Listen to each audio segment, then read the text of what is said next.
नमस्कार दोस्तों, आज हम एक बहुत ही महत्वपूर्ण टॉपिक पे बात करने वाले हैं और हमारे साथ हैं सीनियर पीडियाट्रिशियन, बहुत अनुभवी बच्चों के डॉक्टर दीपक शर्मा।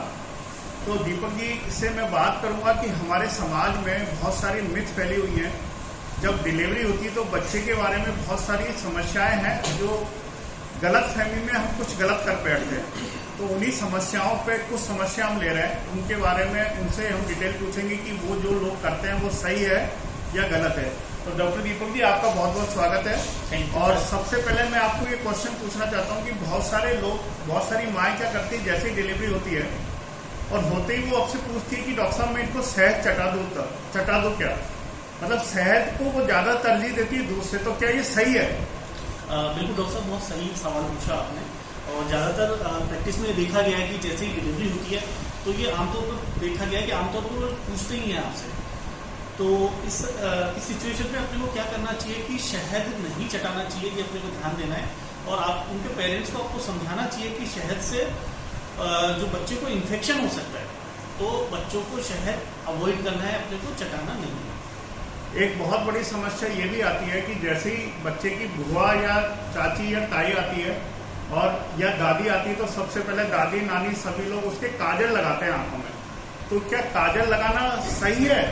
बिल्कुल डॉक्टर साहब, सही सवाल किया आपने, क्योंकि काजल अपने समाज में ऐसा देखा गया कि काजल जितना ज़्यादा लगाएंगे आंखें उतनी सुंदर लगेंगी। लेकिन न्यूबॉर्न में दोस्तों क्या है कि जो काजल लगाने से क्या है, जो आंखों का जो व्हाइट वाला पार्ट है जिसको हम स्क्लेरा बोलते हैं, वो स्क्लेरा को डैमेज कर सकता है। तो उससे अपनी आंखों को नुकसान हो सकता है। तो इस वजह से जो काजल के पार्टिकल्स होते हैं वो स्क्लेरा पे अटैच हो जाते हैं। तो इसलिए अपने को न्यूबॉर्न में काजल नहीं लगाना है, अवॉइड करना। हाँ, तो सभी के लिए बहुत साफ संदेश दिया डॉक्टर दीपक ने कि काजल कृपया होते ही बच्चे के ना लगाएं।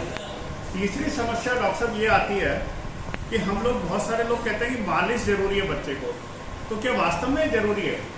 हाँ, मालिश का बहुत ज़्यादा फायदा तो नहीं है, लेकिन हाँ इससे क्या होती है, अपनी जो मसल्स होती हैं, बच्चे की जो मसल्स होती हैं वो थोड़ा रिलैक्स हो जाती हैं। बाकी इससे बहुत ज़्यादा ऐसा फायदा अपने को नहीं है। Very good. और दूसरी कई और समस्या आती है, जैसे एक लोग क्या करते हैं, हमारे यहाँ अक्सर मेरे डिलीवरी में देखता हूँ कि नाक में या कान में वो एक दो बूंद तेल डाल देते हैं।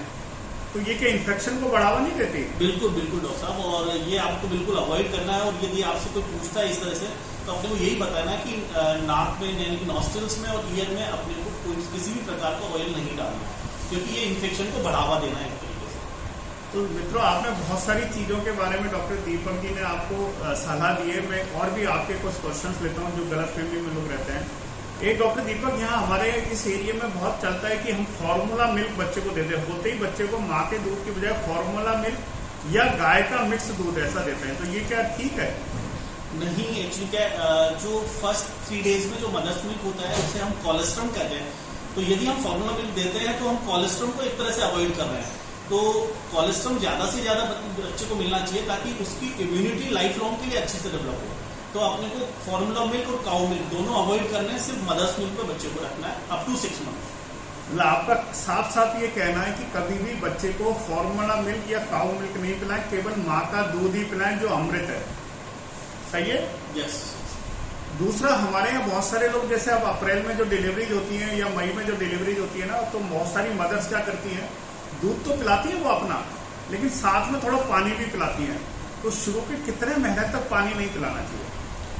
शुरू के 6 महीने अपने को पानी बिल्कुल अवॉइड करना है, क्योंकि दोस्तों जो मदर्स मिल्क होता है उसके 2 पार्ट होते हैं, एक होता है फोर मिल्क, एक होता है हिंड मिल्क। जो फोर मिल्क होता है, फोर मिल्क वो बच्चे की प्यास को बुझाने के काम में आता है, और जो हिंड मिल्क होता है वो बच्चे की हंगर को शांत करता है।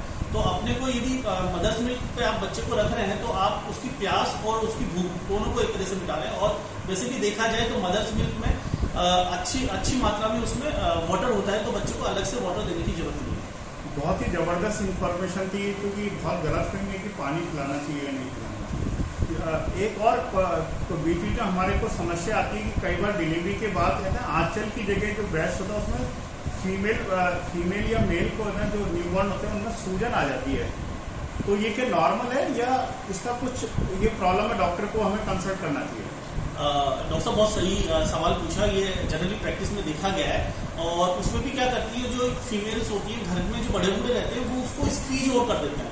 तो अपने को कुछ नहीं करना है। इस तरह की जो प्रॉब्लम ये हार्मोन्स की वजह से होती है, और जो हार्मोन्स जो मेटरनल ब्लड से जो आपके हार्मोन्स बेबी में रहते हैं वो धीरे धीरे हार्मोन्स वॉश आउट होंगे अराउंड 2 to 3 वीक्स में। तो धीरे धीरे ये जो स्वेलिंग आई है वो धीरे धीरे सबसाइड कर जाएगी। लेकिन इस दौरान जो अपने को ध्यान में रखना है कि अपने को स्क्वीज नहीं करना है। स्क्वीज करने से क्या होगा कि जो हो सकता है आप वो जो ग्लैंड्स है वो ज़्यादा स्टिमुलेट हो जाए। इसके अलावा हो सकता है वहाँ पस फॉर्मेशन के भी चांसेस हो जाए। तो अपन स्क्वीज नहीं करना है ताकि अपन को इन्फेक्शन को बचा सकें। मतलब उस जगह को छेड़ना नहीं है। और प्राय आज जैसे डिलीवरी हुई तो कल या परसों मदर बहुत चिंतित होती है और हमसे पूछती है कि डॉक्टर साहब पता नहीं वेजाइना से ब्लीडिंग शुरू हो गई, पेशाब की जगह से खून शुरू हो गया, उसका क्या रीजन है? और सब घर वाले बहुत बुरी तरह डर जाते हैं। इसके पीछे क्या कारण है? बिल्कुल डॉक्टर साहब, ये भी काफ़ी कॉमन बात है न्यूबॉर्न फीमेल्स में वेजाइनल ब्लीडिंग होना। लेकिन इसका भी सीधा संबंध जो है वो हार्मोन से ही है, मेटरनल हार्मोन से। और एक बार आपने जैसे कोड कट कर दिया,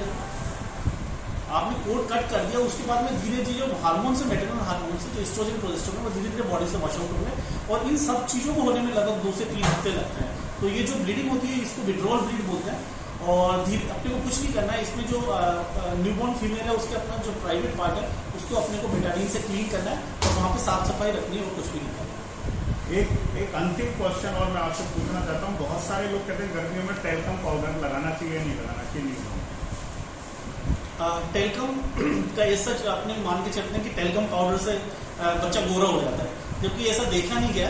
तो टेल्कम पाउडर को यदि लगाना भी अपने को सिर्फ हाथों से लगाना है, अपने को जो फेंक के नहीं लगाना। उससे क्या होगा कि यदि वो आईज में या ईयर में चला जाएगा तो उससे अपने को प्रॉब्लम हो सकती है।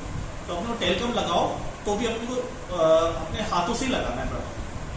तो डॉक्टर दीपक बहुत बहुत धन्यवाद। आज हमने बहुत सारे जो कॉमन जो प्रॉब्लम्स है, कॉमन मिथ है अबाउट द न्यूबॉर्न, उनके बारे में आपसे जाना। आपने विस्तार से उनके एक एक चीज़ों को बताया। ये हमारी सोसाइटी के लिए बहुत ही उपयोगी रहेगा। अगेन बहुत बहुत धन्यवाद। थैंक यू दोस्तों। Thank you.